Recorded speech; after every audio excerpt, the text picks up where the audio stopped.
What are some of the things that you have said on your radio show that, could have gotten you shut down in a repressive regime?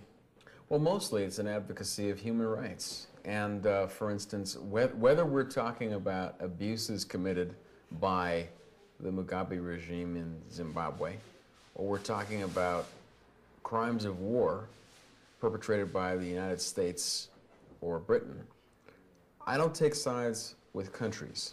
I mean, to me, that's absurd. You don't take sides with organizations. You take sides with innocent people. And that way, you don't have to, if the side that you live on does an evil thing, you don't need to justify it and say, well, actually, that was okay.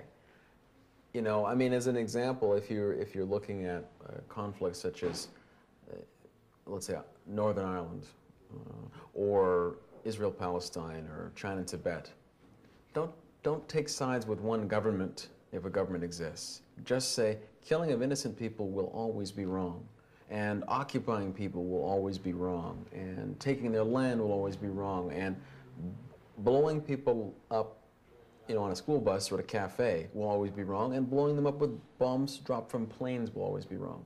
And that way you never have to come up with these absurd justifications for evil acts. You'll always know what side to take.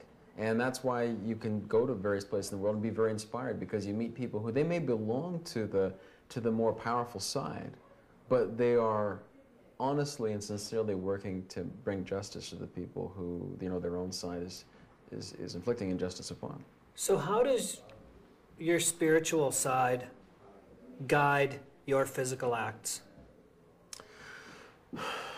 Well, if I understand the question... You're going to preface a bit. No, I guess what I'd say is that it's not enough to say that people will have justice in the next life, because I have no direct evidence of the next life. I hope that there is continuation of consciousness, and that the miseries of this world will be resolved in a higher level of existence, but I have no pictures, I have no text, I have no web pages, nothing that says this is conclusive evidence that these things will be done. The only world that I know of is the same world that everybody else knows of, and that's this one. So I feel, as do many other people, as is also the lesson right in the Gospels, which is you got to do stuff right now. Right here. Right now, exactly. Where you live. It's, you know, Jesus didn't say, you know, it's a nice idea to think about eating with the lepers. You know, yeah. He just did. And it doesn't really affect us in the very wealthy West very much when we say Jesus ate with the lepers, because we're not surrounded by leprosy. But you're talking about a very a horribly disfiguring disease that was contagious. It was a tremendously brave, courageous act. So that would be closer to how people viewed, let's say, AIDS in the 1980s. And good Christians and good religious people of all backgrounds did not join in with those who said horrible things about the people who contracted AIDS. Instead, people of faith were motivated by their compassion, and atheists who were motivated by their compassion went to help folks who were suffering horribly. So that's what